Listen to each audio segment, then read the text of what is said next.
Every day, we wake up and are faced with many different choices throughout the day. Our habits and how we spend our time become our lifestyle. And there's no shortage of voices speaking about the dangers of overconsumption of both material and mindless social media consumption. No matter how much we try to avoid this, the ads and the marketing teams always seem like they're one step ahead of us with enticing, perfectly curated ads that are lobbying for our attention and often winning. Something as seemingly harmless as catching up on social media can spiral into hours of looking at or traveling down a wormhole of content we never really meant to consume, or buying new products we've been convinced we need. Just checking your email can also distract you from what you meant to be doing, and before you know it, you're buying the new skincare line from that brand you saw on your Instagram feed that magically appeared in your inbox, or adding new cleaning products or new home organization kits that claim to solve all your issues and will make your life organized and happy. But the reality is that we end up with a lot of stuff we don't need. This including physical and mental clutter. And these ads are sneaky. Just a simple goal of looking into healthy recipes online can lead to a flood of ads and programs and life coaching advice that floods your way. And rarely do we actually get done what we set out to do. Oftentimes we get overwhelmed and forget what our initial motive was.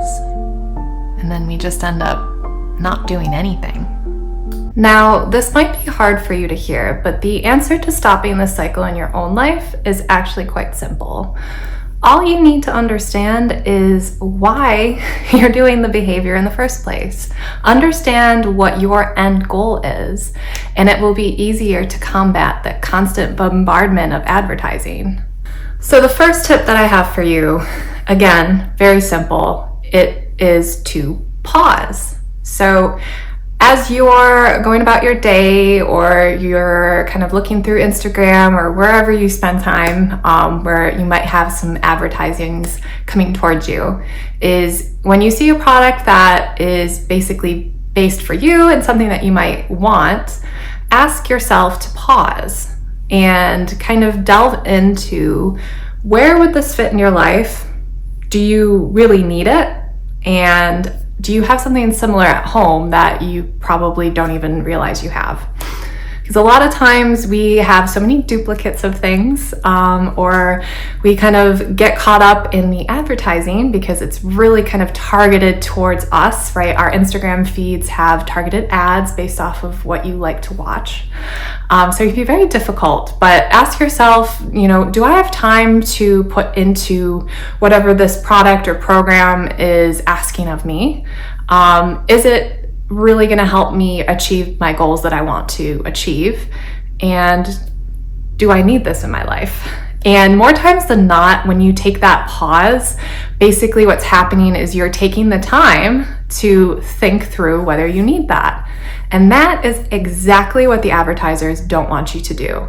They don't want you to think about it. They just want you to easily go to the next page, add to cart, and purchase with your credit card that's probably already saved on your device, right? Easy peasy. And then you end up with a bunch of products and things that you don't really need, and more times than not, they end up getting tossed out or forgotten about, and then you're on to the next thing. So really taking the time to pause and think about, do I need this? Is this in alignment with my goals, either, my lifestyle or financially?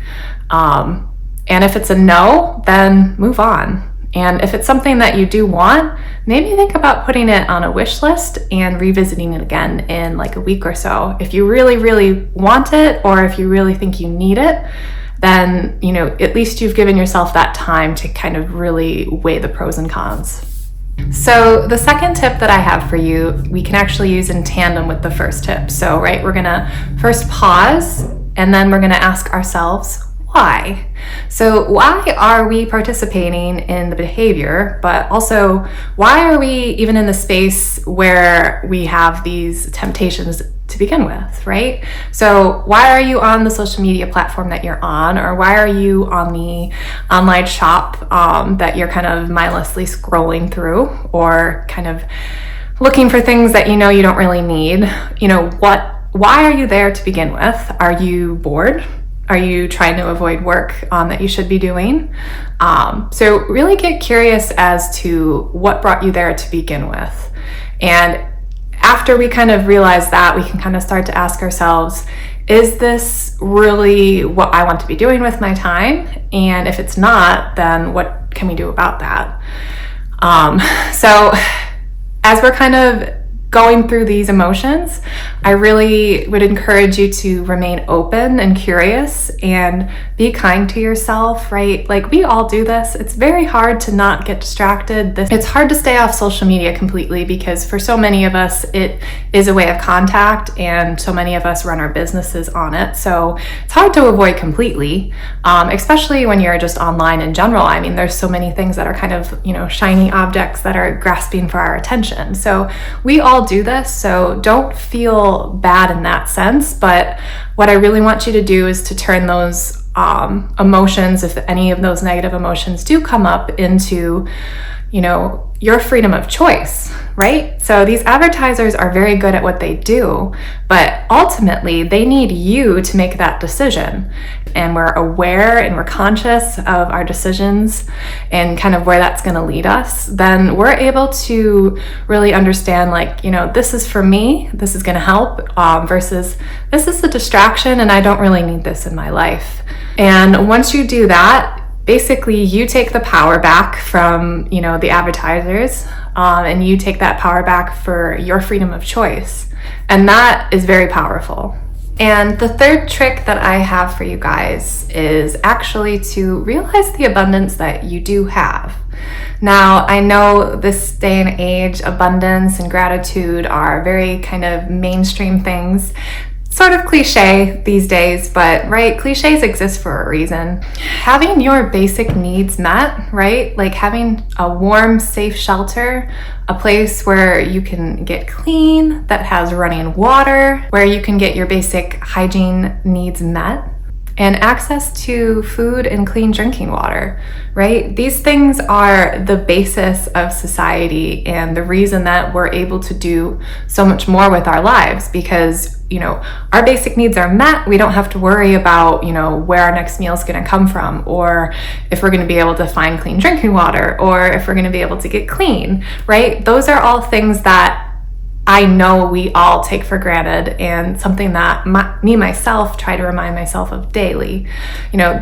Our situation, especially if you live in like a country like I do, like in the United States, we have so much that we don't even realize. And if we start to put the steps that I outlined for you into place in our daily lives, then it's not going to fix everything right away, but it's going to start to open up those doors and those conversations to, why am I doing this? And is this really what I want to be spending my life doing? Right? Because there's always going to be something new on the market. There's always going to be some new gimmick that they're trying to advertise to you. And I just want you to know that you do have the choice and you have the power to understand, do you really need this? And you have the power to say no. Thank you so much for watching this video. If you like this kind of content, please hit subscribe. I put videos out every Friday, and I hope to see you next week. Bye.